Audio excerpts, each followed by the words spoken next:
This is the Paul McGUIRE Report. I'm Paul McGUIRE. On today's program, I want to talk about important things that are going to radically affect your life, your children's life, your future. When I say the very near future, I mean the very near future. I'm talking about 5 years, 10 years, 15 years, 20 years, 30 years. Because there is perhaps the biggest revolutionary plan to completely redesign every nation on planet Earth, including America. Now, this kind of massive transformation has never, ever happened before to the degree that we're talking about. So there's no way you can compare it mentally. You can learn from history, but you really can't find a time in history when this level of massive transformation happened. And it's all centered around what they call the UN Agenda 2030, or the New Green Deal, or Agenda 21, or climate change. Now, there are many other, let's call them drivers to this transformation. But the target drivers are things like climate change, the first Agenda 21, Agenda 2030, which takes the worst of Agenda 21 and puts it on steroids. And after all, by the way, Agenda 2030 is just around the corner. You're talking about, 11 or 12 years? That's nothing. And then you have the Green New Deal, which is nothing more than putting Agenda 2030 into action. Now, most Americans have little or no idea about what is in these things. Unfortunately, the mainstream media, even the channel that claims to be conservative mainstream media, and that's very questionable, by the way. You know, things change quickly, and the particular channel that I'm talking about, I think, is the best channel that there is. And it does a lot of good things. Without them, there would be no voice of truth. But that channel has changed incrementally. If you really take a close look at the content, the ratio between conservative programming and liberal programming, I think you'll find that the percentage of liberal, progressive programming has been on the steady increase ever since the election of 2016, and then when Trump got elected. I watched that channel more than any other channel, and maybe you're the same way. And you know what? I'm not watching it because it's a conservative channel. That's not the reason I'm watching it. I'm watching it because I get such a visceral negative reaction. To be blunt, I get sick to my stomach when I watch these other channels. It's not what they're saying that bothers me so much. It's the blatant, in-your-face, intellectual, journalistic dishonesty that just is unending on these channels. I mean, lying, not quoting sources, distortion, bias. They're off the Richter scale. I wish it wasn't that way. It didn't used to be that way. As many of you know who have been followers of my ministry, Paul McGUIRE Ministries in Paradise Mountain Church, for many decades, as many of you have known me for many decades, and some of you have known me for, 40 years or more. You know me because you have known me in the ministry, or as a person in the ministry, or just as a person, because I was very much a part of a very well-known, at that time it was the only mega church in Southern California. Maybe there were 2 mega churches, but this was one of them. And I'm speaking of Jack Hayford's Church on the Way, where I was a member and a member of the ministry team and a member of the faculty for decades. So many decades that I literally forgot. I was a close friend of Dr. Jack Hayford, one of my primary spiritual mentors. I worked together with him one-on-one on many ministry projects. I was part of his ministry team. I wrote for him, for example, the Spirit-Filled Life Bible for Students, which is a big, thick, New King James Version Bible. That was one of the all-time best-selling Bibles published by Thomas Nelson Publishers. In fact, the version that I did the writing for, which was the Spirit-Filled Life Bible for Students, and then there was the Spirit-Filled Life Bible.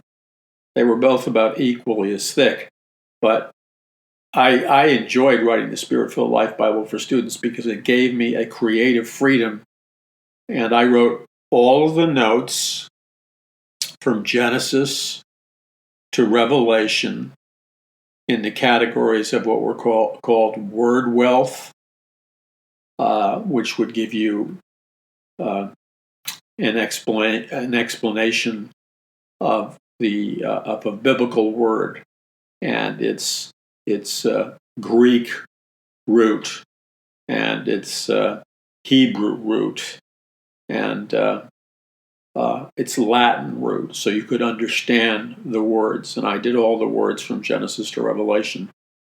Then I did all the I forgot what it was called, but you would break up into a paragraph or two a teaching on a Bible verse or a couple of Bible verses, and you would simplify it and make it exciting and dynamic for young people, but also for young adults and adults. And I really enjoyed this because of a number of reasons. I enjoyed it because what I did is, with a lot of the titles of these explanations, I would write like Sympathy for the Devil. Now, Don't Get a Heart Attack. That was simply the name of a famous Rolling Stones song.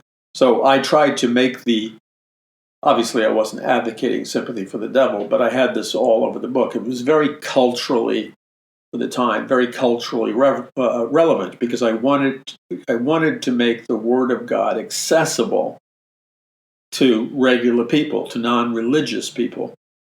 And I didn't want it to be a dry theological book. So it sold a phenomenal amount of copies because it was contemporary and relevant. And I deliberately went out of my way to not make it boring and religious. And so it sold like crazy. My disappointment is they got a number of years after it had this record-breaking sales record, and it was being used by adults and teenagers and all kinds of people all around the world. You know, they had some committee of Christian scholars, academics, who didn't add any, in my opinion, real spiritual value to what I had written. But what they did is they took what I wrote and they neutered it. They stripped it of its cultural impact. So, like when I was talking about Adam and Eve in the Garden of Eden, my title for the Bible study in the middle of the page was called Maximum Sex, Love, and Marriage. Why? Because that will grab somebody's attention. And I had all kinds of stuff like that. So it was interesting. But they turned it into a boring, predictable, overly theological. Personally, I think they ruined it. I don't know what happened to that Bible version after in my opinion, they finished ruining it. I would guess the Bible sales crashed. You know why they crashed? Because the person or persons they hired, I mean, this is not like bragging about me. And there was another contributor too. There was I think two of us who did all the notes from Genesis to Revelation. It took me a year and a half to do this. And the point is, it made the Bible exciting. It made the Bible inviting. It made the Bible relevant. It made the Bible powerful. And that's the wording that I used. And then it sold, like I said, phenomenally. But then they turned it over to a bunch of theologian types, who bore, I'm not knocking all theologians, but theologians have a very bad tendency of imitating their secular counterparts in academia and speaking in a very dry, overly complex language. It's one thing if you're using a high level of vocabulary because you need a high level of vocabulary to explain it. It's entirely something different when you use a high level of vocabulary because what you're really secretly trying to do is impress everybody about how knowledgeable you were. So I think that after they switched it, and then they ruined the artwork. Oh, dear God. And then I think the sales of this particular Bible, and I could be wrong, and if I'm wrong, I'll admit it publicly, but the sales began to crash. Why? Because it wasn't inviting, it wasn't exciting, it wasn't dynamic. It was, ho-hum, here's another overly religious, lifeless Bible study tool. And that I'm kind of like venting here, so give me permission to vent. But see, that kind of thing has always driven me crazy in the Christian world. Because I came from an atheistic world, I knew what it took to reach me as somebody who was an atheist, a New Ager, and somebody who hated Christianity and had no interest in reading the Bible. And that was back in the 60s. Now, today, the amount of people who would have my same psychological, spiritual profile has gone through the roof. I was probably, a minority back then. Now it's the new norm. I mean, people are into witchcraft and everything else. And, young people are listening to the hip hop artist and rapper Jay-Z and Beyonce, his wife, and they're openly singing about Satanism, and whether you like their stuff or not, it's very, very creative. And Lady Gaga's the same, and you could go down the list. They're into satanic things, occultic things, but they're very, very creative, and they know how to capture a person's imagination. Well, that's what I tried to do with this Bible. In fact, if you want to know a little secret, when you see all these, you have the Word of God, and then there's a square on one page or a square on 2 pages, and it's like a 2 or 3 paragraph mini Bible study that helps you open up key words and key themes. But it's designed to be, at least when Jack Hayford was talking to me at his office. And by the way, let me tell you something about Jack Hayford's office. I've had the privilege of meeting with a lot of Christian leaders, the biggest Christian leaders in the world, especially in the United States. The vast majority of them I've met. But the thing about Jack Hayford is he had an office at the King's College and Seminary. I was a professor of eschatology or Bible prophecy at Jack Hayford's King's College and Seminary. He had an office there that was a large office, etc., because he had to meet faculty, staff, visitors. But when I would go to his house, he had his office in his house, which was a vacant upstairs bedroom. And I remember the first time he took me up there to discuss the plans for writing this Spirit-Filled Life Bible for students. And I remember going up a modest flight of stairs. But what was interesting about the modest flight of stairs to his office is it had all these large pictures as you walked up step by step that kind of told you the history of Jack Hayford. He wasn't prominently displaying this because he invited very, very few people to his private office. But you saw a picture of him and Billy Graham speaking in a stadium together, and you saw him and various very important Christian leaders and world leaders. but it wasn't just like bragging pictures. These were like news stories, and it just gave you a kind of a bio of him. So I get into his office, and I'm not shocked, but I'm like surprised because his office physically is not all that big, and it's very humble. Now, Jack Hayford, if he wanted to be, could be a very wealthy man because Jack Hayford is not only a great preacher, a prolific author, but he was a musical composer and wrote the lyrics for so many of the most popularly used worship songs sung in all kinds of Christian denominations in the world.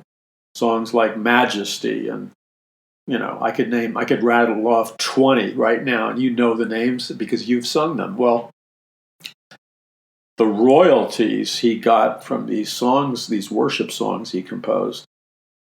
Like, I don't want to discuss his wealth publicly, and I don't know what his exact wealth was, but I would imagine that he was wealthy and affluent to a considerable degree because of that. Now, you would never know it, though, by Jack Hayford's lifestyle, by his home, by his cars, by his office at home. He had a nice home in a middle-class community, but it wasn't, some outrageous palatial community.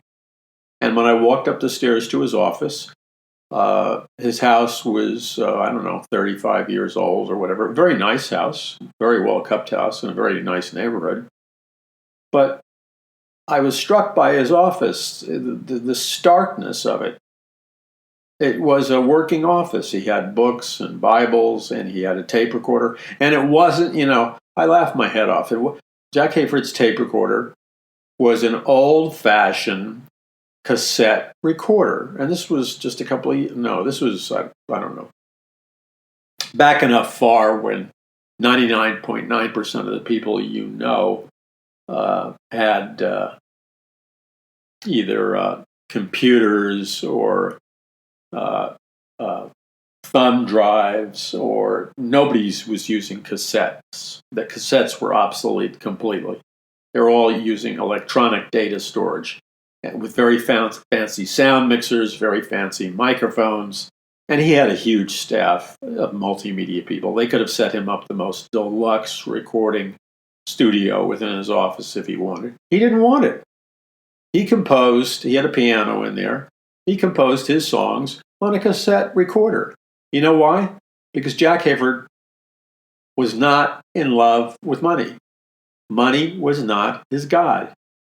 I can't tell you how many offices that I've been into, and you would think that you were of Christian leaders. And I'm not judging Christian leaders who have fancy offices, because Jack also had an office at the King's College. I wouldn't say it was fancy, but it was the office of the chief executive of a mega church and a major university and seminary. And that's where he met the public. But his office where he worked was humble. It was like the office of a pastor that might have 50 members in it. He wasn't putting on any airs. So we sat down and talked. He was always real. He never put on airs. And he basically explained to me, he was very kind, explained to me what I needed to do and why he chose me, because I was honored to be chosen to do this. And one of the reasons he chose me is because he knew that I knew the Word of God very well. He knew that I studied Francis Schaeffer, etc., and that I had sound doctrine, and I wasn't going to go off on a tangent. But he also knew that Paul McGUIRE was very creative, and it would not be boring, and it would reach out to youth. So I was very honored to do that, and I got paid to spend a year and a half studying the entire Old Testament and New Testament and breaking it down into word wealths and into these statements that give mini Bible studies. And in those statements that give mini Bible studies within this Spirit-Filled Life Bible for Students, if you see it on on Amazon or whatever, grab yourself a copy if it's the big thick, old edition. My name is on it in the credits, but I don't know if it's on it in the Amazon ad. And my name is on it in terms of inconspicuous credits compared to Jack Hayford, who's the general editor. Because this is like a 10 or 15-year-old volume, and it's really a great Bible study. And again, the new ones they published with the bad artwork and the typical religious, overly religious, hollow, pharisaical tone of preaching isn't in there. And why am I saying this? Well, I'm saying this because so many people grew in discipleship. I can't tell you how many conferences I've spoken at and Christians I've met all across the nation who carried with them the Spirit-Filled Life Bible for Students that I had the privilege of being one of the editors on, which was written in that, culturally connected style. And they never went around and bought the other one because it was religious.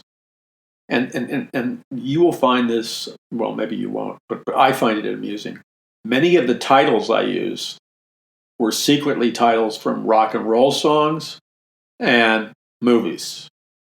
And I got a big kick out of it because it interested the people who were trying to learn about the Bible. But all the theologian types that were in the executive committee didn't get what I did. And it wasn't subversive. I was trying to be a fisherman and use bait that worked. But all these theological types were so out of touch with the culture that they claimed they wanted to reach. They didn't realize that my headlines were all from movies and sci-fi movies and rock and roll songs and pop songs. And, so I did it on purpose to reach people in a non-Christian culture. But they live in their own land of their own reality. And you can't reach people for Jesus Christ when you are living in a cocoon, when you're walled off from reality. So this is all a side note, but I thought I would share it. And my greatest privilege and my greatest thankfulness to the Lord is that He gave me that to do, and that book reached a lot of people for Jesus Christ and made a lot of disciples for Jesus Christ. And so it was, I wrote a bunch of books with Jack Hayford on Bible studies and stuff, probably like 4 or 5, plus the Bible. And I was getting paid to study and grow in the Word of God, so I'm very thankful for that. You're listening to the Paul McGUIRE Report. I'm Paul McGUIRE. We will be back in just a second. This is the Paul McGUIRE Report. I'm Paul McGUIRE. One of the most critical things that's happening in our world today is the new Green Deal or agenda, the UN Agenda 2030, which comes from Agenda 21. Now, the most important thing for you to realize, if you don't already realize it, and I guarantee you a lot of your friends don't realize it, Agenda 2030, which is this pretense, it's a Trojan horse that the United Nations, by the year 2030, which is 11, 12 years from now, that's very, very close. They're going to totally transform the world because they see the greatest threat as climate change. And so the great threat of climate change is going to give them the cover. It's going to give them the excuse to do things that you couldn't normally do in everyday life. In other words, if you have a uber crisis, a mega crisis, then you're justified in doing all kinds of radical things because, of course, you're protecting everybody from a mega crisis. So the people who really control planet Earth from the beginning have always used an occult slogan that you're familiar with, and that is order out of chaos. And you can't ever forget the primary occult operating principle called order out of chaos, which is also manufactured crisis. In other words, chaos just doesn't happen. Sometimes it does, but usually chaos is manufactured. Usually chaos is man-made. So in our time, we've tweaked the words a little bit and we call it a manufactured crisis. That's why Obama, who was a community organizer, which means he was a communist organizer in Chicago, in the book by Saul Alinsky, Rules for Radicals, he's continually talking about the need to create manufactured crisis. Because you see, the crisis provides the excuse and it provides the rationale and it provides the brainwashing, propaganda, mind control cover to get people to do things that they normally wouldn't do if they were thinking in their rational minds. Now, in my book, excuse me for coughing so much, it's been baking hot in Southern California where our studio is. I mean, hot is an understatement, a really total understatement. Manufactured crisis, order out of chaos. Now, these are occultic principles. These aren't just sociological principles. They're not just communist, socialist, Marxist principles. When you go back far enough, order out of chaos is the language you will see on ancient Freemasonry literature, or you go back before ancient Freemasonry to other secret occult societies. They constantly use the expression order out of chaos. And you have to really know what this means. So let's try to give you, many of you already know what it means, but for those of you that are new, and for those of you that need to explain it to your friends, which you should be on a crusade to do, by the way, order out of chaos is the mechanism by which you create revolution. Because you see, when we look at history, when we look at science, when we look at geopolitics, you can't look at history, science, technology, geopolitics, economics, and things of that nature. If you're looking at those things through the sunglasses of what you learned in secular public education, starting when you were indoctrinated in kindergarten and went all the way up, however far you went in your college degree, whether you got a 2-year community college degree, whether you stopped at high school, whether you got a 4-year college degree, or you went on and got a master's degree or a doctorate, the operating principle is the same. You were trained.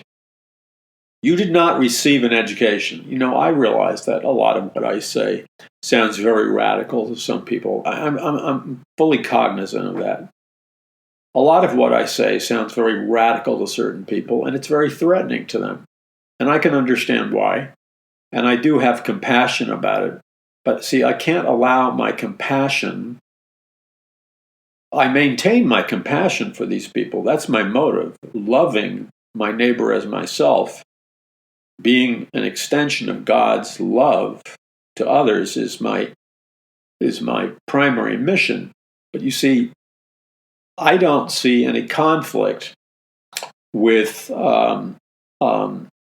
confronting people, because I believe firmly, I never hear this said in Christian circles, true love confronts. If we love our neighbor as ourselves, true love confronts. Now, I don't hear a whole lot of that in the Christian culture, but I can ask any parent, any good parent or any Christian parent, and any good parent or any Christian parent is going to tell me that they totally know what I mean by true love confronts. Because a good parent loves their child, etc., but a good parent also knows when it's time to get in your kid's face. And you know what I mean by that. A good parent, a truly loving parent, knows how to get in their kid's face, because ultimately what your kid is starving for, and I don't care how old your kid is, what your kid is starving for, you can't believe all the propaganda of the liberal TV shows, etc. Your kid is starving for you to love them enough to actually say, No, your kid is starving for your love, so that you would demonstrate your love by erecting boundaries and categories where you teach your child, this is right, this is wrong. Don't go out of this boundary. You see, this is a complete contradiction to the liberal mindset that has infected our culture, which falsely teaches children have their love and self-esteem built by how permissive the parent is. Now, I used to believe that, by the way, because I was raised in an atheist liberal household in New York City. So the more liberal my parents were in many areas, although when I was young, as I've told you many times, my mother was from Missouri, so even though she was like a super liberal, and by the way, it took me years to figure out how she became a super liberal. And finally it dawned upon me about 4 years ago. Yes, her friends were liberal in New York City, but she began getting higher education. She already had her 4-year college degree, but she began enrolling in higher education to get higher degrees. And it didn't mean anything to me at the time because I didn't know what this was. But she was attending a brand new college and university in Manhattan called the New School for Social Research. Now, back then, I didn't know what that was. I only found out years later, and then, boom, I had an epiphany. I understood why my mother went through a radical political social transformation that just seemed odd. The New School for Social Research, or as it was commonly known, the New School, was an offshoot of the Marxist Frankfurt schools, which were about teaching socialism and deconstructing Judeo-Christian culture. You see, so the university she went to for her advanced educational degree was part of a whole series of new colleges and universities springing up across the United States that were all birthed out of the Marxist Frankfurt School. And they were secretly not just educating. What they were doing is they were secretly indoctrinating students and adult students in Frankfurt School Marxism, which targeted the deconstruction of a biblical Judeo-Christian worldview America, conservatism, a biblical worldview. The Frankfurt Marxist schools, taught by Marxist professors, they created this new wave of schools, which were actually Frankfurt Marxist schools, but they went by various different names. Now, many of these professors were deeply entrenched and tenured in Yale, Harvard, etc. But then they developed these fully accredited schools for higher education, like the New School of Social Research in Manhattan, which was right out of the Frankfurt School. The Frankfurt School Marxist professors would teach there. So my mother she thought she was being educated, but she was really being indoctrinated, because I'd read some of the books that she had to read. And even back then, which is what, 3rd, 4th grade, 5th grade, I understood that she was being indoctrinated in contemporary Marxist theory, because I was reading. I mean, like I said, I was a nerd, a geek. I read 30, 40 books a month. People think I'm exaggerating, but that's the truth. But I would read books by the Frankfurt School Marxist professors themselves, because they were celebrities. They were best-selling authors, people like Marcuse, Erich Fromm, Theodor Adorno, and on and on and on. She was reading those books. And what those books were doing is they were indoctrinating their students in secular humanism. They were indoctrinating their students in Frankfurt School Marxism. Now, Frankfurt School Marxism was a softer socialist Marxist revolution, where they used techniques like political correctness and things like that to create, let's say, a soft revolution. So I couldn't figure out how my mother went through this transition for decades, because she was really a super liberal, and she got more liberal and more liberal and more liberal and more liberal as time went on. So did her friends, but she seemed to be on the fast track. I love my mother dearly, dearly. If she happens to be listening to the show, Mom, I love you. I will always love you. And politics will never get in the way. She's also a card-carrying member of the ACLU. And she's steadfast in her socialist beliefs. But that's because, now she would not admit this, because she was indoctrinated through the Frankfurt School Marxist curriculum and their more disguised colleges and universities, like the New School for Social Research in Manhattan. You see, this is how they indoctrinate multiple generations into rejecting Christianity and accepting socialism. Except they leave out one very inconvenient truth. And this is a truth that I understood going way, way back to, like, I don't know, junior high school. Because junior high school and then high school, I had my hair down to my waist. I was involved in radical politics. But I realized, okay, because like I said on the program before, I had friends who were like, if you ever saw the episodic TV show Mad Men, I had friends whose fathers were Madison Avenue advertising executives. And that movie Mad Men, which I think took place in the 50s and 60s in the Manhattan advertising industry, very, very accurately reflected the advertising agency industry at that time. But you would think that those guys would be super capitalists. And I told you the story of my friend's father, who was like Mr. Madison Avenue. You know, I thought this guy was like the ultimate winner. He intimidated me. But going to the subway, he saw that I had hair down to my waist. He knew I was involved in anti-war demonstrations. I was demonstrating with Abbie Hoffman. So I guess he thought he had an open door, and he tried to get me to take the next step into becoming a socialist, Marxist revolutionary.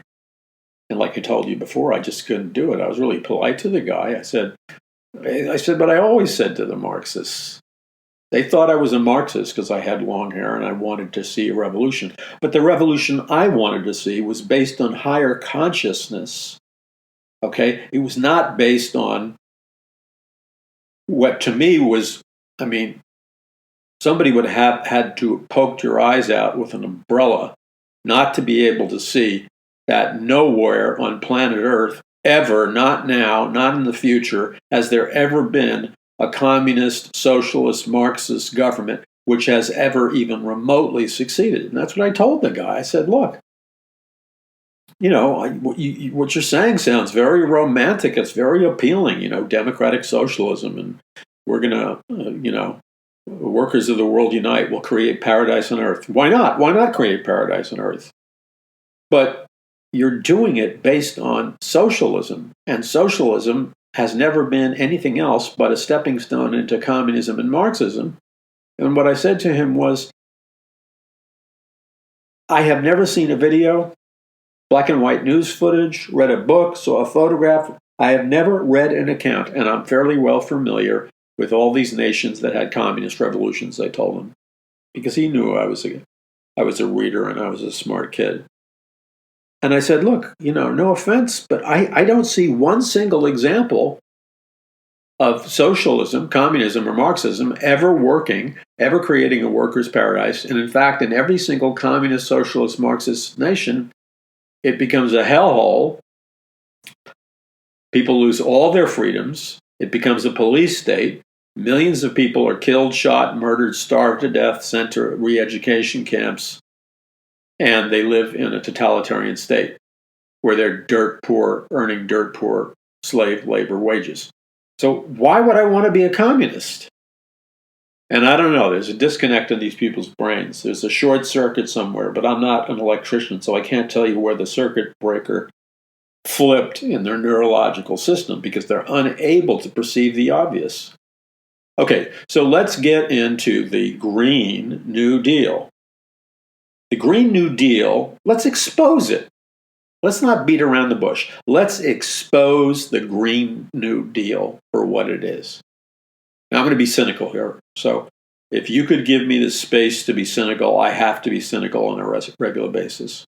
You say, why? It's not a fruit of the Spirit. I didn't say it was a fruit of the Spirit. I just said I had to be cynical on a regular basis. Do you know why? I use it with humor, and if I wasn't cynical, and if I didn't use satire, I would go absolutely stark, raving mad. You know why?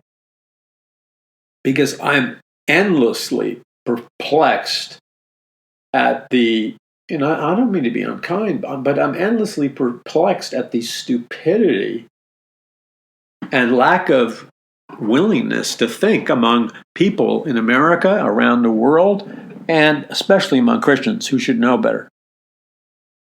So you have all these politicians in the Democratic Party. And what I'm about to say, by the way, don't go riding your horse in one direction or another. What I'm saying, and hear me correctly, this is not by any way, shape, or means a political statement, and I'm going to explain why. Because what I'm talking about is not targeted towards the Democrats or targeted towards the Republicans. What I'm about to explain is something that both the Democrats and a large percentage of the Republicans both stand for. So this is not like, oh, the conservatives are great and the liberals are horrible. No. You have the same syndrome at work among the radical Democrats as you do among the globalist Republicans, because the agenda of the globalist Republicans is going to take you into the exact same nightmare that the agenda of the radical Democrats will take you. Globalism, Marxism, socialism, and communism all end up in the same place. And it's not paradise. Together they will, to use that old song title, together they will, they paved up paradise and put up a parking lot. Was it Joni Mitchell or someone who sang that song? Okay, so the Green New Deal. First of all, number one, the Green New Deal stems and flows from socialism and communism. Therefore, analyzing it through the failed track record of communism, Marxism, and socialism, we know it's going to be the Titanic. It can't work because communist economic theory and social theory doesn't work. It can't work. It's a failed system. So is socialism, so is Marxism, so is communism. Their track record proves it. Anybody who gets up there, and I don't care who your favorite politician is, you have got to have been dropped on your head seriously in the birthing room to believe the lie of communist socialism and Marxism. It doesn't work. It's never worked. Okay, so from that standpoint, we know that the Green New Deal cannot work because it's a socialist communist program. Number two is we know it cannot work because it's based on the same theories as the United Nations Agenda 2030 and what they used to call Agenda 21. And there's a major fallacy. There's a major defect in the platform of Agenda 21 or Agenda 2030 and that which the Green New Deal is based upon. Now, you may not want to hear it, but sooner or later you will hear it. You'll hear it inside a re-education camp, or you'll hear it when you see the economy of the nation you live in literally collapse into something worse than the Great Depression of 1929 in the United States, or literally collapse into something worse than the German Great Depression that occurred right before the rise of Adolf Hitler, where the German people would have to go to the bank and stores literally with wheelbarrows filled with paper printed dollars. Now, the German dollar was called the mark.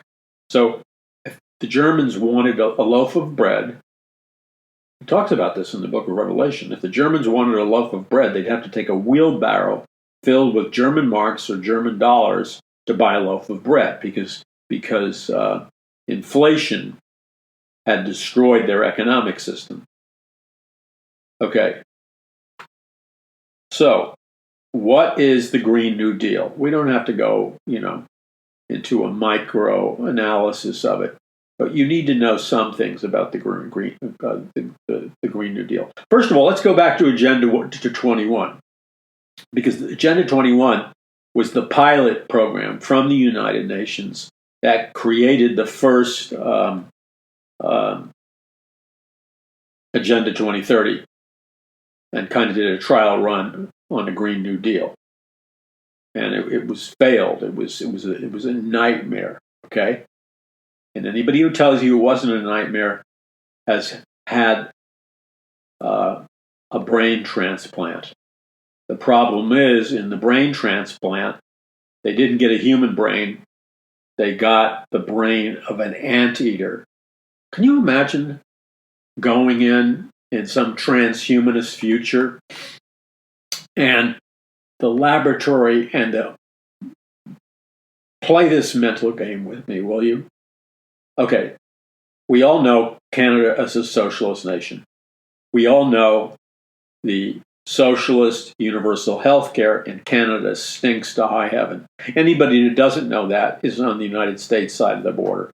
All the people in Canada know that their socialist universal health care stinks. That's why when anybody gets seriously sick, they will bankrupt themselves to come across the border into the United States and pay out of their own pocket and hire American doctors, American hospitals to treat them of whatever their medical problem is. And then they'll go back to Canada cured. You know why? Because the Canadian universal healthcare system is so bad that many people who have strep throats have to wait like a month or two just to get in to see a doctor, and then they die. People are dying constantly in Canada because the wait time is ridiculous. And if you have something serious like cancer or something else, the percentage of people that die before they ever see the doctor is astronomical. So Canadians are regularly using their own money, so it isn't free healthcare, is it? They're using their own money to come across to the United States and take advantage of our non-governmental run universal healthcare. Because universal healthcare run by socialist communist nations never works. Just ask the Canadians. You can have all the delusions you want. Oh, and guess what? In Canada, you get to keep your delusions because you probably won't get treated for 2 or 3 years. You won't get the proper meds or psychiatric treatments. So the only way you're going to deal with your delusions is learn to fall in love with them. So let's get into this. So the new Green Deal comes out of Agenda 21. Okay? And Agenda 21 is a radical restructuring of planet Earth. And who was the chairman of Agenda 21? A guy named Maurice Strong, who was one of the top men in the United Nations. But Maurice Strong happens to be one of the wealthiest men in the world. And Maurice Strong is a hardcore occultist and deeply involved in New Age spirituality. Remember that. Okay. So in Agenda 21 and Agenda 2030 and in the Green New Deal, the idea is to destroy all fossil fuels, to destroy gasoline production, oil production, obviously, coal production, anything that could potentially pollute the air or the planet is outlawed. Okay, it's illegal. Now, listen carefully. Everything that causes our economy to run, prosper, and thrive is made illegal. Okay? And they're okay with that. So when you stop oil production, gasoline production, and all the other fuel productions, you don't have to be a rocket scientist to figure out that you are going to wipe out, at a minimum, 40% of your food production. If you shut down your energy production, you are also shutting down your food production. And you don't have to be a genius to figure out that if you're shutting down 40% of your food production, you're going to have, in a very short period of time, mass starvation in America. So let's say people get elected or whatever, and they demand that the Green New Deal is enforced. Now, this begins to very quickly shut down every kind of energy production and development you can imagine, including the transportation of food through trucks which use gasoline, etc. So now you have a nightmare. And I'm giving you conservative estimates. So now here's your nightmare. Because if you shut down all your energy production is always mathematically tied to food production. You have massive artificial food shortages. Okay? Let's say we're down, let's say we have a 60% reduction in food supplies. That means it's down to 40%. That means mass starvation. Now, what does that mean? The CIA created a computer algorithm a number of years ago in conjunction with MIT, Massachusetts Institute of Technology, where they said that the primary, and when the CIA analyzes global data regarding anarchy, riots, civil war, revolutions, social unrest, violence, and bloodshed, they said the number one variable that they can track via computer, where they can predict with mathematical certainty that bloody revolutions, mass killing, mass murders, anarchy, violence, and chaos will hit a nation. The number one trigger, according to the CIA and MIT, is when food availability crashes, either through droughts or some, war or things like a Green New Deal. So when you cut food production, you are pressing the buttons for anarchy, bloodshed, mass starvation, civil war, revolution.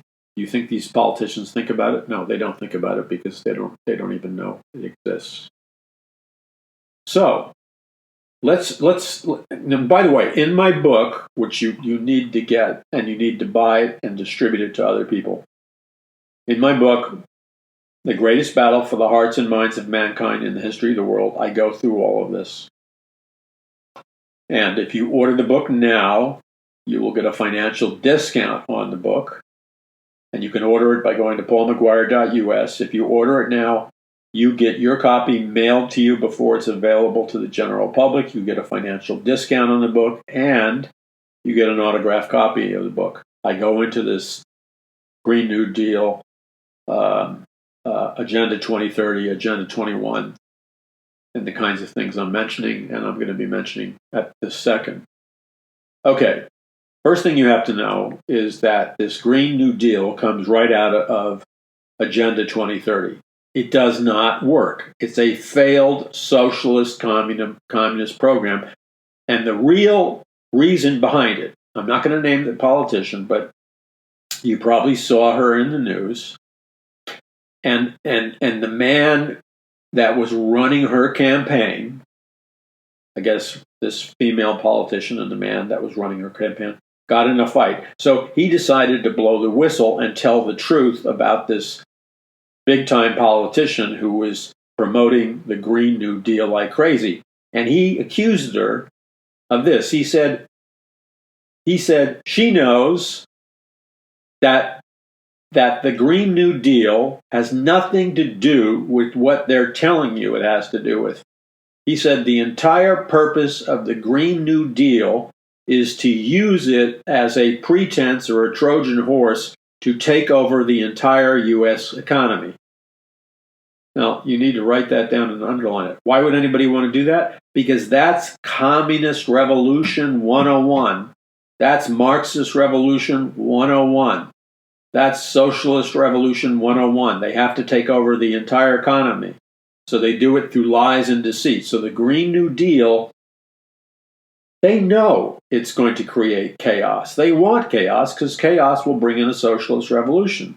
The purpose of the Green New Deal, according to my research, but really more importantly, according to this female politician's campaign manager, he said that these key political leaders know the Green New Deal is going to collapse our economy and our food supply.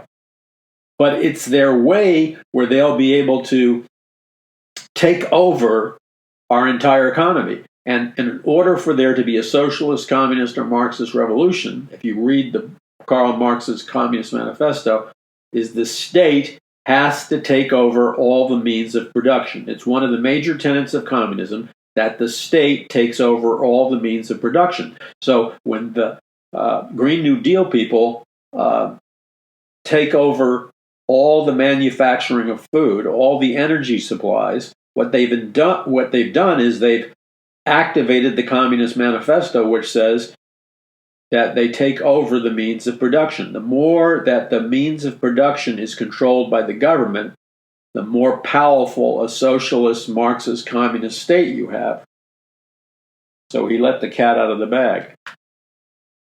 What will this do, this Green New Deal? You think you have a regulated society now? You will have a super, super regulated society. And this is what the Green New Deal promises to do. And this is a suicide march. You would have to be a member of the Jim Jones cult, who not only had a couple of glasses of the Kool-Aid mixed with poison, you would have had to drink a gallon of the Kool-Aid poison to believe this nonsense. The Green New Deal, their proposal is to reduce the world and the U.S. Their production, our production of coal, oil, and natural gas. They want to reduce it by 85%. They want to reduce the production of coal, oil, and natural gas by 85%. You notice Communist China is the biggest polluter and user of coal, oil, and natural gas, and nobody's touching them. They're going to take a wrecking ball to the U.S. economy. If you reduce, this is more than suicide. This is insanity. You reduce the U.S. coal, oil, and natural gas production by 85%. Let's say you have it phased out over the next 10 years, which is what they want to do.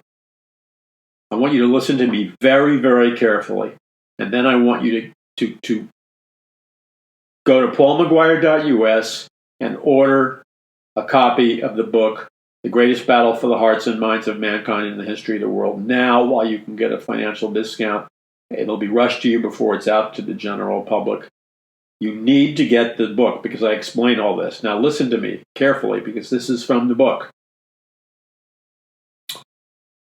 If they succeed with their Green New Deal and they reduce U.S. coal, oil, and natural gas production by 85%, phased out over the next few years or the next 10 years, first of all, we don't have anything at the present moment that will generate the power we need to produce food and run our cities. So this is a suicide game. Oh yeah, we got a lot of big talkers about windmills and solar panels and all this stuff.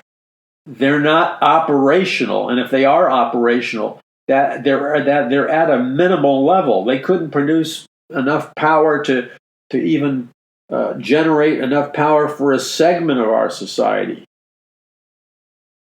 So if they kill 85% of the U.S. coal, oil, and natural gas production, like in the next 10 years, we don't have any other way of getting energy. Well, we can have all the romantic George Soros legalized marijuana pipe dreams we want to have, but we don't have a technology and industry to replace that power. You know, we need to think critically. Again, I'm not being facetious. God gave us the mind of Christ. My question rhetorically is always the same.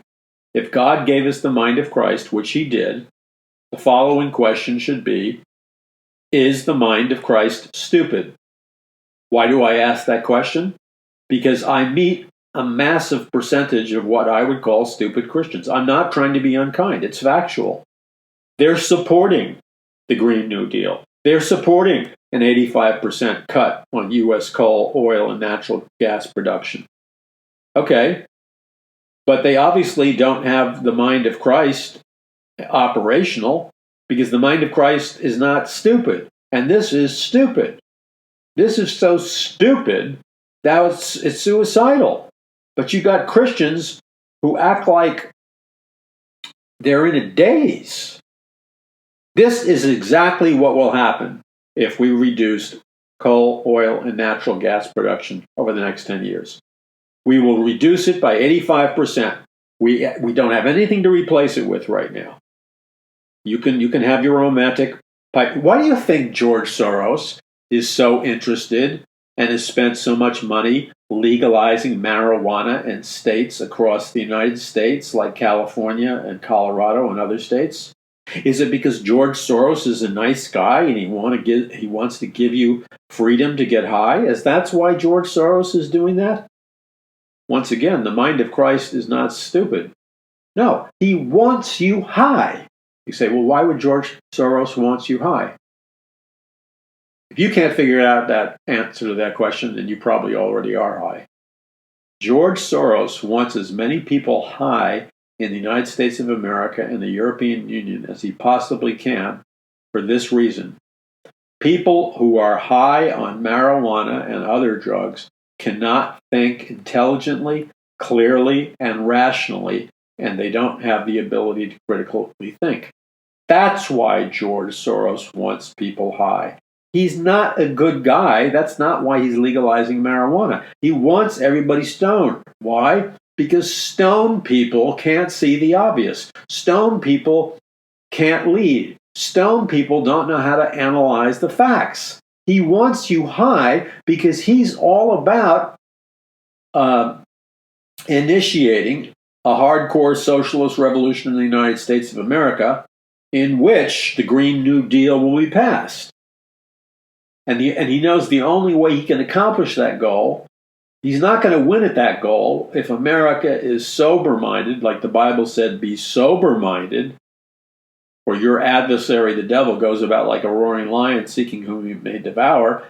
George Soros doesn't want you sober-minded. He wants you stoned so you can't see the obvious. And here's the obvious.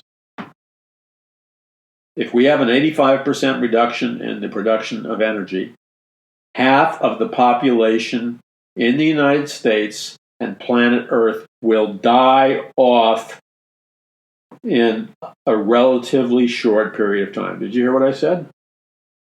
With no food on a mass level, if we have I'm being conservative, if we have a 60% reduction of food production because we don't have coal, oil, and natural gas, that means, conservatively, we can only feed 40% of the American and 40% of the global population. That means 60% of the population in the United States and the world dies off. At least half the population dies off.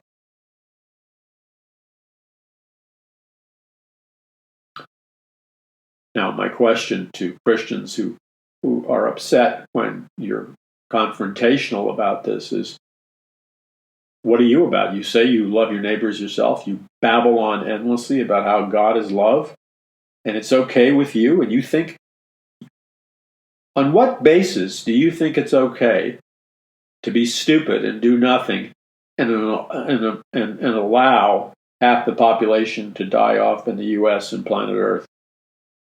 On what basis, on what biblical basis are you making that decision? Well, don't kid yourself. You're not making it on a biblical basis. Remember that this is all in my book, by the way, in much more detail. For example, I also talk about the Georgia Guidestones. That was put together by the globalist elite. And they wrote on those Guidestones that they wanted to reduce the world's population from 7 billion to 500 million people as fast as possible. Well, this is their way they can do it. The Green New Deal. It's a Trojan horse. The Green New Deal is based right from Agenda 2030 and Agenda 21. It's not a New Deal. It's a suicide march. Now, I'm not going to name the names of the politicians. I am somebody who's trained himself to be in a very high state of awareness, which means I have deliberately devoted time to training my senses, and I've deliberately devoted time to optimizing my intelligence and senses. That means my physical, visual senses, hearing, smelling, tasting, etc., plus my analytical and critical reasoning ability. And you can do the same thing. There's nothing special about me. I teach you how to do this in my books. If you follow the principles that I teach in the books and on the shows for free, you can do the same thing. I have it in Conquering the Matrix, and I talk about it. Just go through the Paul McGUIRE Radio Report archives. It's free. I record 2 hours, approximately 2 hours a day of programming free for you to hear, free, to be edified, to be built up. I can look into the eyes of a disturbingly large percentage of politicians in America, and I'm not the only one. Many of you have the same ability. And I see what I call heroin eyes, meth eyes, cocaine eyes, or more dangerously, a mixture of a heroin amphetamine type of eyes. I could recognize them a million miles away.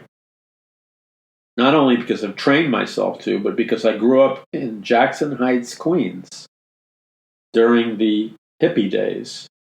And I remember on the way to the subway, I would meet a lot of people who turned to heroin. Sadly to say, their lives were ruined. But they had those heroin eyes. And once you learn to recognize heroin eyes, I'm not talking about Betty Davis eyes. You know who Betty Davis is, right? This actress who had these sensual eyes. There was some rock song. I forgot who sang it. She's got Betty Davis eyes. Yeah, you know what I'm talking about. I'm not talking about Betty Davis eyes. I'm talking about heroin eyes. And I'm looking into the eyes of some of these very high-energy politicians that are promoting the Green New Deal. And every ounce of my neurological being perceives the fact that based on the unusual energy level, there's people that have high energy and there's people that are flying on something.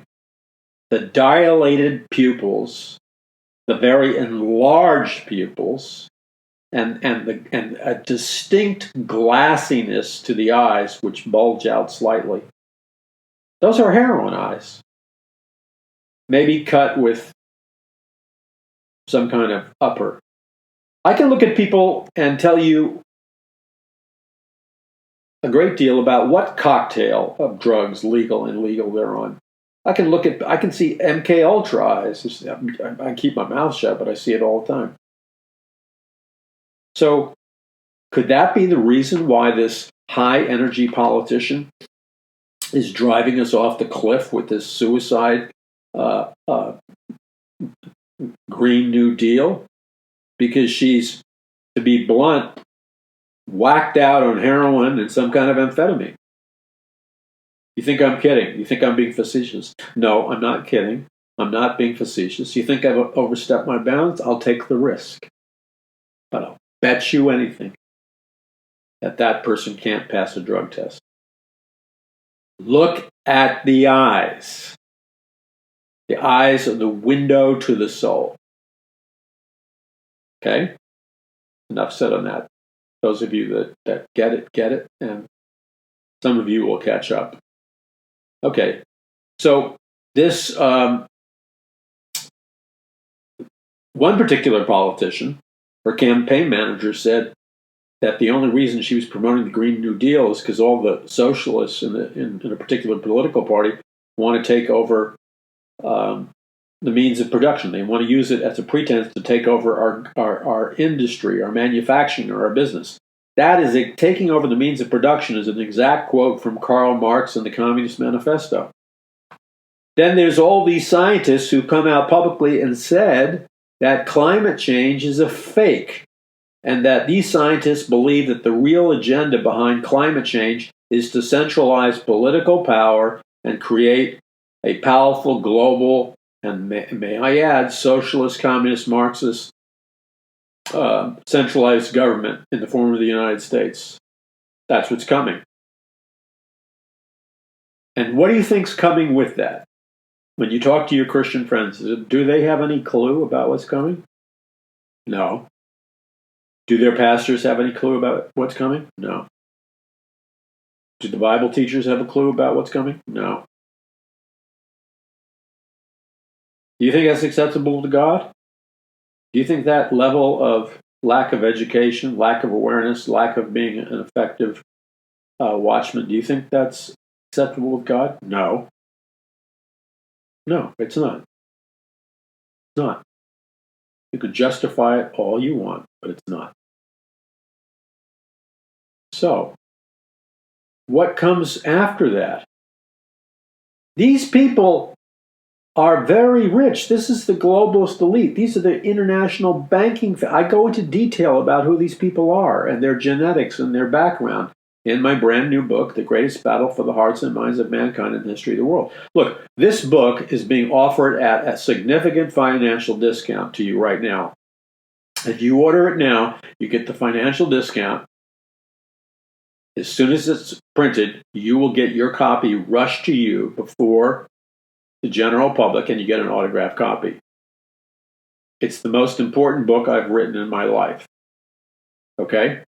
And I've written some very important books that you ought to read also, like Trumpocalypse that I wrote with Troy Anderson, The Babylon Code that I wrote with Troy Anderson, and other books. This book is important because time is running out. One of the things that's part of their Agenda 21, Agenda 2030, Green New Deal, Trojan horse, sneaky, dirty, deceptive, hardcore socialist, hardcore Marxist, hardcore communist game plan is the things that you'll never... Isn't it interesting that Fox News, fair and balanced, yeah, compared to the rest, they're fair and balanced, but they never tell you about this. So how fair and balanced are they? And the other networks are completely under the payroll of Big Brother, and they're the thought police, so they're never going to tell you about it. Okay. They have a plan that they call America's Eco-Cities. Now that sounds good, doesn't it? That America is going to have all these ecologically friendly cities. One author said that the real name of these American eco-cities should be called sustainable prisons in the future. What will these eco-cities be like? Let me give you a hint. And look, they have slammed their foot to the accelerator in the car they're driving, and they are burning rubber. They're moving towards their goal at lightning speed. And some of you, well, many of you get it because you're a regular listener of the Paul McGUIRE Report, but you got friends that are clueless. If you don't wake them up, nobody's going to wake them up. So 2030 is just 10 years after the next election, which is 2020. They plan to have moved a total of I guess what, are we still at 7 billion people on planet Earth? I want you to realize what a radical seismic shift this is. They plan by 2030 that they will move a total of 4 billion people into what they call eco-cities with controlled environments that are sustainable cities and regulate up to the droplet how much water, energy, food, and production is allowed in these eco-cities. Now, right now, we have about 7 billion people on planet Earth. A lot of them are rural areas. They're spread out all over the place. They're spread out in suburbs. But you see, the game plan of the globalist elite, who are the secret masters of the world, by the way, is to squeeze as many people as they can. They're planning by 2030 to put 4 billion people in these eco-cities. You better wake up and smell the coffee. You dream of an American dream? Somebody's got an AK-47 aimed at that American dream. And it's not some gun nut. It's the UN. Because they want to shut down the suburbs. So they don't want you to have your American dream. They want you to live in a teeny-weeny apartment. I've seen the promotional propaganda ads promoting these eco-cities. And notice how many TV shows are promoting how cool it is to have an itsy-bitsy, teeny-weeny, not yellow dot bikini, but an itsy-bitsy, teeny-weeny apartment that's 500 square feet. But how cool it is. You see, you sell people, you can brainwash people to believe anything. People are so easily brainwashed under scientific mind control. Another topic I deal with in my book is that you can convince them that what's awful for them is their heart's desire. So you convince people through mass brainwashing that living in a nice house with land and grass around it, or living in a mansion, or living in a beautiful rural area or whatever, you can brainwash them into thinking that's absolutely horrible. And then you can make them feel guilty that by living in such nice housing and land, that they're responsible for destroying the planet. What kind of again? Somebody has had to drop you on your head in the birthing room. Do you think Al Gore, when he travels with speeches in his giant jet, burning up who knows how much fossil fuel, all the movie stars, all the elite, all the high rollers, all the politicians fly in massive private jets, burning up all kinds of fossil fuel? They all live in mansions and giant homes and keep the lights on and have heating swimming pools and have palatial cars or fleets of cars. Do you think they give a hoot about burning energy? No. They let Tom Cruise, for crying out loud. Every time I turn around, he's got a different mansion in a different state. He's not thinking about living in a 500-foot apartment. I have never measured my garage, okay? I don't know if it's 500 feet, less than 500 feet, or more than 500 feet. But for many of you listening,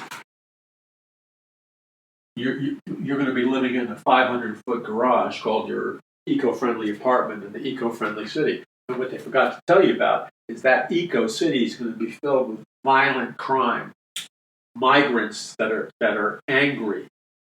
You're going to have racial hatred because it's already boiling over in the city. People are going to get raped, killed, shot, and murdered in these eco-cities. How do I know? Because I grew up in New York City, in Jackson Heights, Queens. It wasn't an eco-city, but it was a city. And all cities are the same. Unless you're living in Manhattan, the island of billionaires, all cities are the same throughout time. And Jackson Heights was better than a lot of cities, but there were cities all around it which were hellholes. Murder increases, rape increases, sex offense increases, robbery, beating people up, slaughtering them, robbing. It all increases when you jam people in the cities. Eco-cities is not your salvation. Eco-cities is a prison. Okay? Don't be so stupid. I'm not talking about you, the listener of the Paul McGUIRE Report. I'm talking about your children and your friends. Tell them to wake up. And don't be fooled by these pretty propaganda pictures they send out. Okay, so the eco-cities Targets and restrictions will replace traditional living to keep land used for habitat from becoming a wasteland, protecting the surrounding wildlife. Okay, so that means in the eco-cities, there will be great emphasis on protecting wildlife. Means cockroaches, rabbits, spiders. I live in California. I don't know where you live. I can't kill anything that's devouring a lawn or eating the leaves on a tree or that's digging into my house. There's nothing in California that's not a protected species.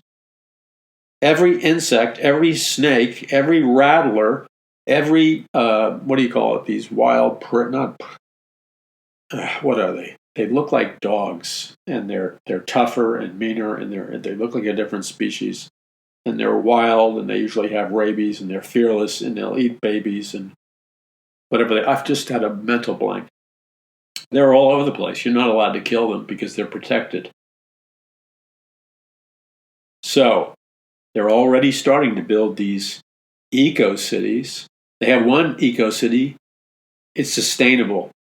You know what? I could care less if an eco-city is sustainable or not. I want to know how many sex offenders are living around not registered. I want to know how many drug dealers and murderers and criminals and gang members and rapists and psychopaths and people who are ready to crack and gun people down are living all around me. You can give me the sustainability report after you take care of serious business. Okay, so this planned sustainable city is called Destiny. How romantic. And they're very proud the entire landscape will reduce on-site carbon emissions to zero.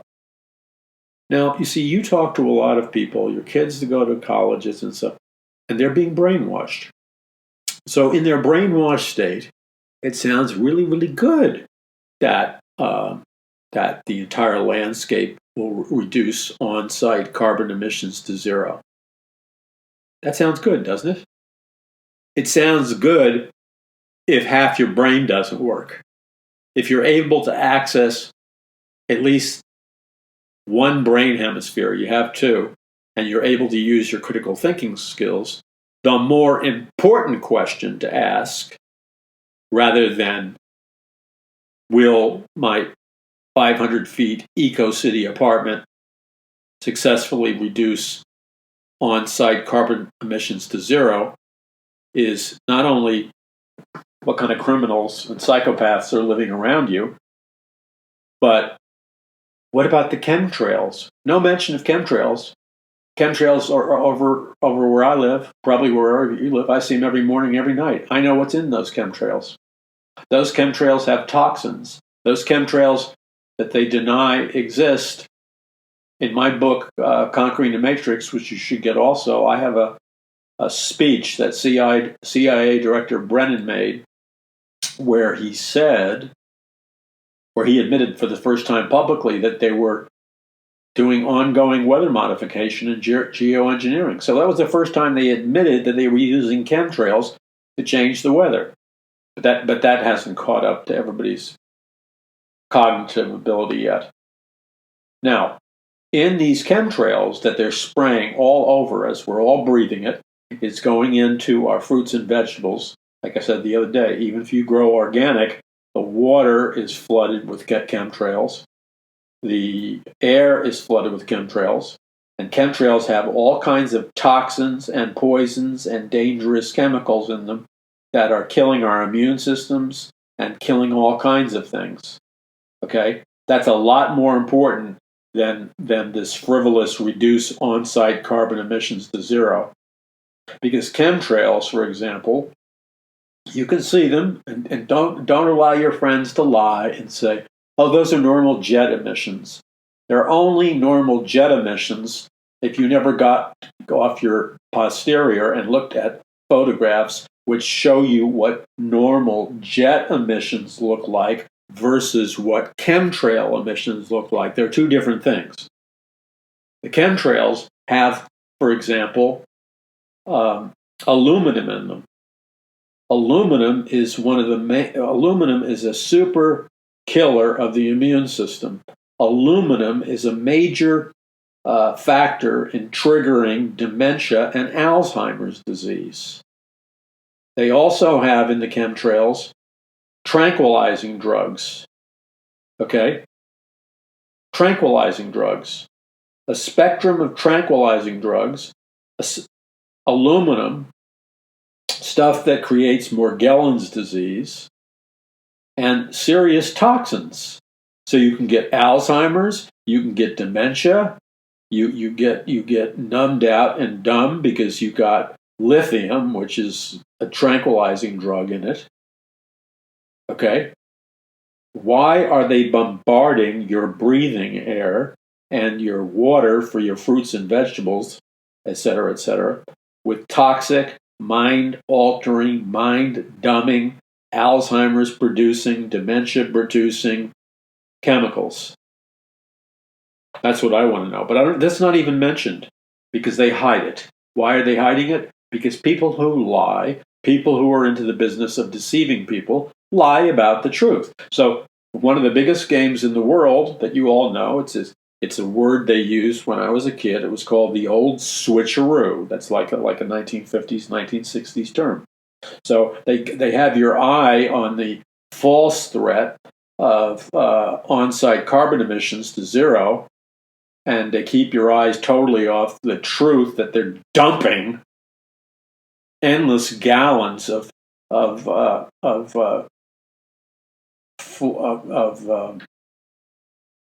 brain killers, aluminum, Alzheimer's, dementia, and tranquilizing drugs coming out of the sky. And then your water supply, which is supposed to be pure. I mean, that's why these people run for what is the head of the Department of Water for all these local cities. They're all on the take. You ought to ring the doorbell of politely, peacefully, law-abidingly. You ought to ring the doorbell with your neighbors of every person in every city and town who's the head of the water district or the water department and ask him or her if they use purified water or are they drinking the water out of the tap. I would bet you 100% of them are not drinking the water out of the tap because they don't consider it fit for human consumption and their children. They're drinking purified water. They're not drinking water out of the tap because they know that the water out of the tap has cancer-producing chemicals, has all kinds of toxins, has fluoride, which is a known brain killer. It's not a conspiracy theory. Do your homework. Read my book, Conquering the Matrix. Adolf Hitler was the first person to put fluoride in the water supply in Germany. I think it was in the 1920s. Fluoride doesn't kill cavities. It kills brain cells. It's a tranquilizer. It dumbs down your perception. So there's all these weird chemicals in the water supply that you're drinking. Okay? Now, who cares if we reduce on-site carbon emissions to zero? Because I hate to break it to your politically correct friends, but regarding the climate change theory, there is no scientific proof whatsoever that man-made industrial pollution in the sense of carbon emissions is the cause of climate change. That is totally a false theory. Okay, so let's say it's true. Even though it's false, let's say it's true. America has its climate change and carbon emissions way, way down. China is belching out an unlimited pollution into the atmosphere. China is pumping more toxins and carbon emissions that's creating climate change than anybody, but nobody dealt with it. Why are they untouchable? You see the line? Oh, okay. So in your eco-friendly apartment, they're going to mandate LED lighting, solar panels. These eco-cities will sustain a population of an estimated 250,000 with 10,000 residential units and 7 million square feet of commercial space. Well, you don't have to be a rocket scientist to figure out uh, that the eco-city is going to be jam-packed if it has a population, an estimated population of 250,000 with only 10,000 residential units. That's not like spacious living. You see what they're doing? Do you remember when they're still selling them? They made it mandatory in California and other states to buy that squiggly light bulb because it used less electricity. And then they lied to the American people and they covered it up.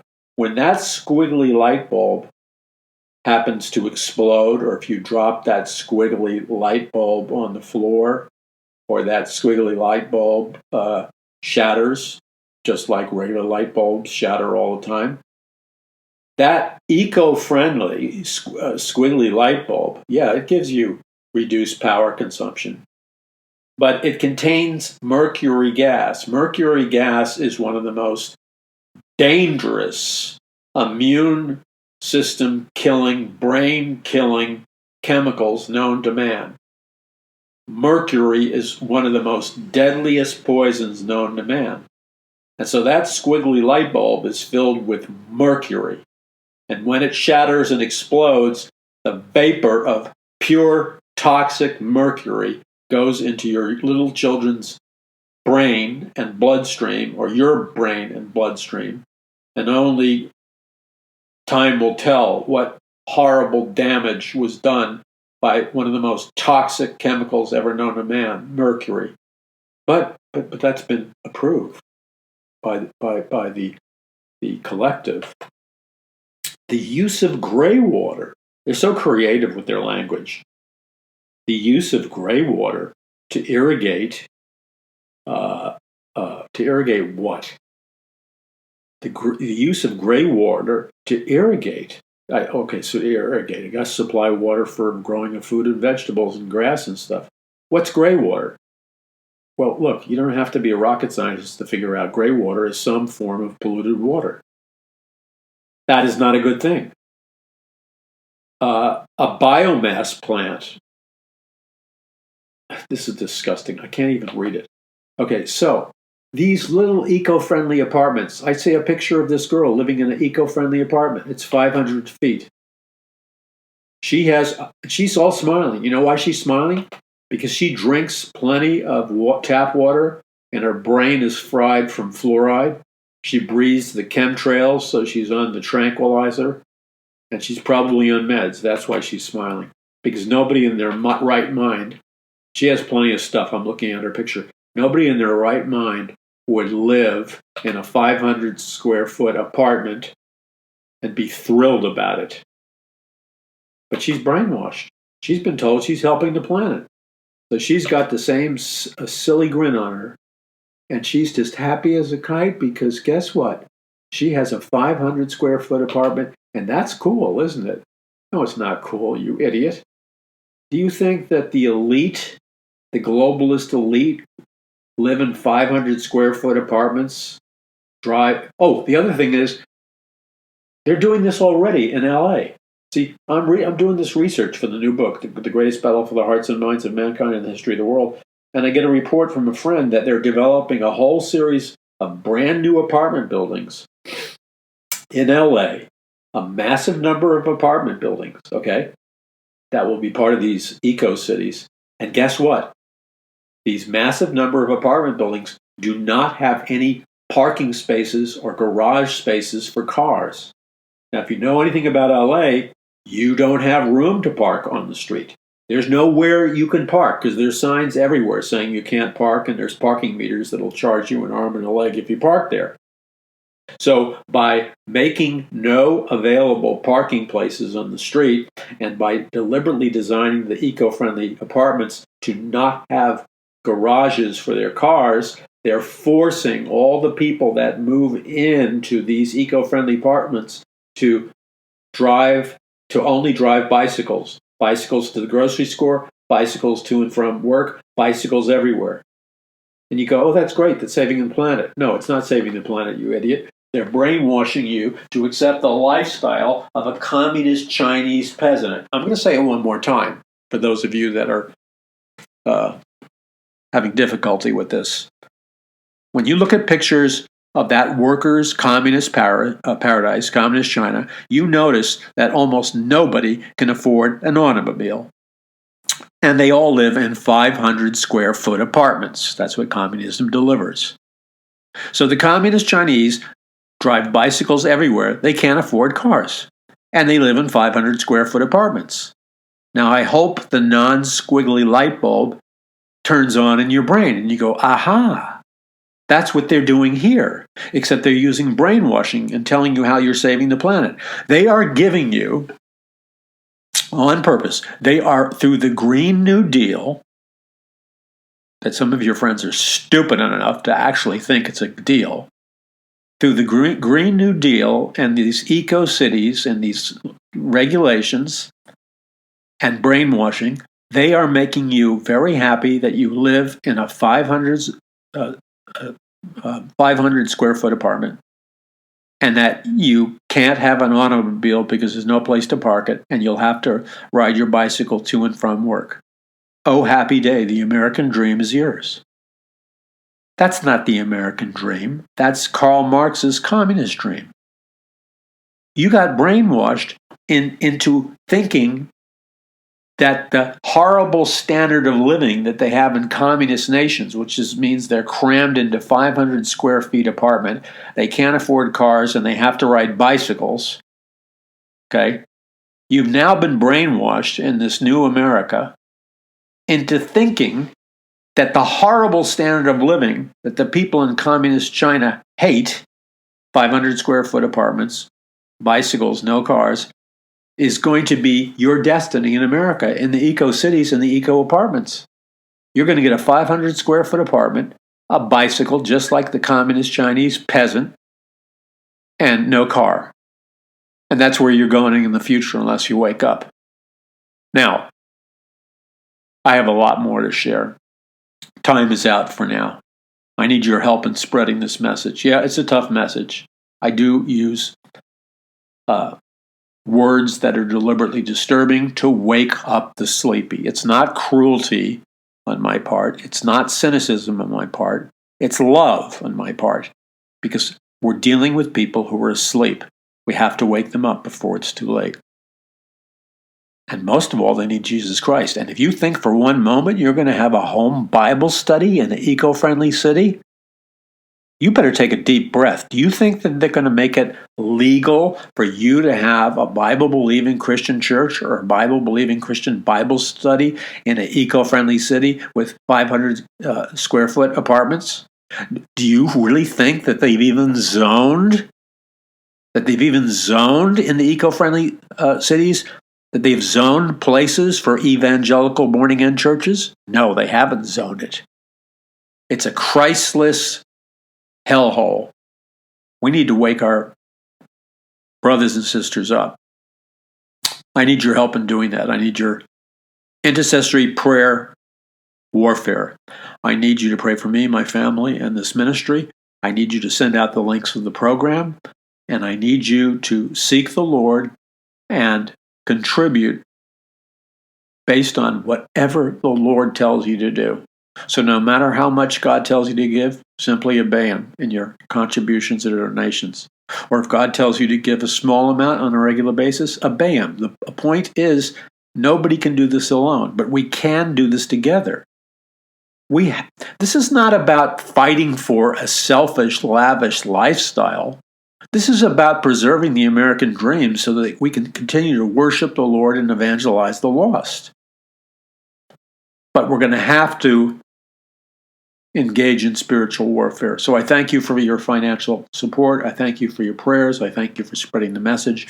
Get yourself a copy of the brand new book at paulmcguire.us. Paradise Mountain Church meeting coming up in very soon.